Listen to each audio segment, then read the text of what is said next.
Bienvenue dans cette nouvelle vidéo, Ludéon nous a sorti quelques informations concernant le DLC Anomaly et on va les regarder ensemble.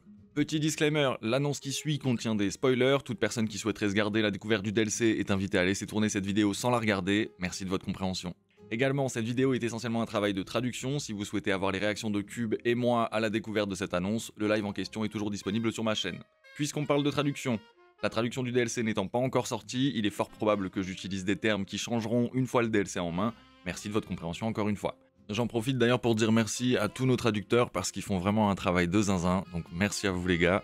Fin du disclaimer, on peut passer à l'annonce. Alors avant toute chose, on a enfin une date de sortie officielle. Anomaly et la version 1.5 de RimWorld sortiront le 11 avril 2024. C'est un jeudi, donc prévoyez en conséquence. Des averses sont annoncées vendredi, mais nous on s'en fout puisqu'on restera à la maison. On nous annonce l'existence d'entités qui sont des sortes de zombies connus sous le nom de Chamblers. On nous explique également que la Dead Life Dust, la poussière des morts vivants si on traduit littéralement, est un nuage d'arkite corrompu qui fait revivre tout cadavre sur lequel elles se posent en réparant leur corps en décomposition pendant un certain temps. Les créatures ainsi ramenées à la vie deviennent des Chamblers, justement. Cette poussière fonctionne sur toutes sortes de créatures, même vos propres colons ou vos animaux de compagnie, mais elle ne dure pas éternellement. En quelques jours, les arkites perdent de leur puissance et le zombie retourne à la mort. Les colons peuvent utiliser la poussière comme obus de mortier ou dans les engins explosifs improvisés. Les zombies créés de cette manière n'attaqueront pas vos colons, ce qui signifie qu'un champ rempli de cadavres pourrait soudainement devenir un atout pour vous. Les morts-vivants que vous rencontrerez attaqueront sans relâche toutes les créatures vivantes et leur immunité à la douleur les rend difficiles à tuer.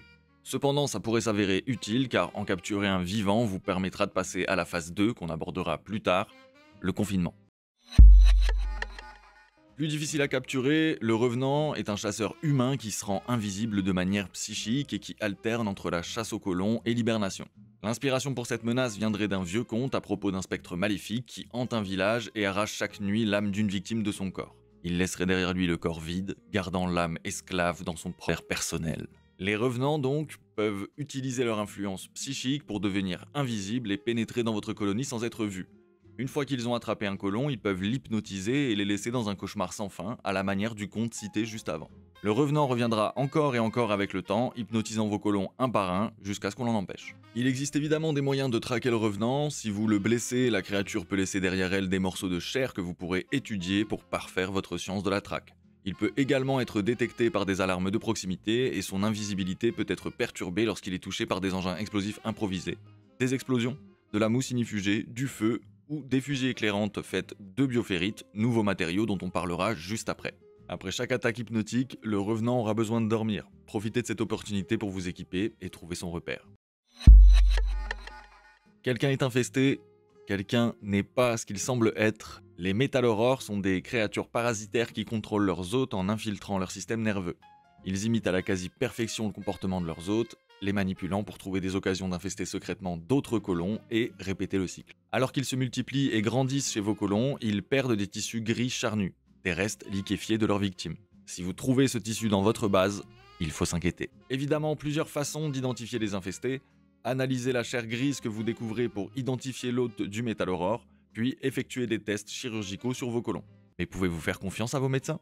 Vous pourriez mettre en quarantaine les colons dans leur chambre pour voir de qui vient la chair, ou emprisonner et interroger les suspects pour voir s'ils révèlent quelque chose. Bien sûr, tout cela prend du temps et l'infestation pourrait se propager. Lorsqu'il sera détecté, le Metalloror se frayera un chemin hors de l'hôte et attaquera, donc soyez prudent lors de l'enquête, vous pourriez être à ça de devoir vous défendre. Vous avez incapacité une entité et certains de vos colons sont toujours en vie. Bien joué, maintenant vous pouvez la confiner et l'étudier, on va donc parler du confinement cité plus tôt. On nous apprend qu'on pourra installer des emplacements de rétention basiques dans un premier temps et que c'est une fois restreints dans ces emplacements que ces créatures pourront être étudiées par nos colons dans le cadre de recherches obscures. La sécurité risque vite de devenir un problème puisque ces bestioles vont vouloir s'échapper et s'en prendre à vos colons. Et c'est là qu'entrent en jeu des installations plus avancées, la plateforme de confinement notamment. Pour empêcher une évasion, les colons peuvent également réprimer les entités, un peu à la manière des esclaves déjà présents dans le jeu, ou construire un inhibiteur électrique pour le faire automatiquement. C'est également ici que la bioférite devient utile, puisqu'elle permettra de construire des sols et des murs qui répriment naturellement les entités. Assurez-vous donc de disposer vos installations de confinement avec soin, surveillez le niveau de répression de chaque entité, préparez vos défenses pour quand elles s'échapperont, car elles s'échapperont inévitablement. Une fois qu'une entité est détenue, les colons peuvent l'étudier. Pour ce faire, vous devrez vous assurer qu'un colon est assigné à la recherche de type obscur. Cet arbre de recherche distinct augmente progressivement votre connaissance de l'arcotechnologie obscure qui est, semble-t-il, derrière toute cette histoire. Vous en apprendrez également davantage sur les rituels, les sérums et les armes dont on va parler juste après. Chaque entité peut également fournir des ressources, construisez un électrorécolteur pour tirer de l'électricité de l'entité, un récolteur de bioférite quant à lui générera ce métal organique pouvant être utilisé ultérieurement pour la génération d'énergie, la sculpture, le chauffage extérieur ou pour l'artisanat auprès du nouvel établi de travail de la bioférite. Notez que ces deux activités augmenteront la rage de l'entité concernée, la rendant plus susceptible de s'échapper et de se venger. Maintenant que vous avez un approvisionnement régulier en bioférite, vous pouvez vous amuser avec. Le précieux métal permet de crafter de nouvelles armes, notamment une arbalète toxique qui stun, un lance-flamme, des engins explosifs mortiers et packs de type Deadlife afin de créer des morts vivants, et une fusée éclairante disruptive pour stun ou rendre visibles les entités psychiques. La bioférite peut aussi être utilisée pour fabriquer des armes psychiques avec divers effets, allant de la mise en rage des ennemis à l'envoi de chocs psychiques en passant par leur mutation en bêtes de chair. La bioférite est également cruciale pour fabriquer des sérums sur le nouvel établi à sérum. On y trouvera le sérum de vision du vide qui augmente la recherche obscure en échange de votre santé mentale, celui du Juggernaut qui augmente la force, la vitesse et le temps de récupération, celui du sang de métal rendant une personne résistante aux dommages mais vulnérable au feu, et enfin celui de l'esprit engourdi minimisant les émotions, empêchant les crises mentales avec pour contrepartie d'empêcher les inspirations également.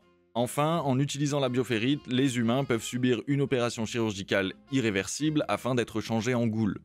Ghouls qui seront abordés dans la prochaine annonce concernant le DLC. C'était Jimmy, n'hésite pas à me dire en commentaire ce que t'as pensé de cette annonce et lequel de tes futurs ennemis te fait le plus peur. Passe nous voir en stream quand t'as l'occasion, à la prochaine, des bisous les abeilles. It's Rimworld with Jimmy.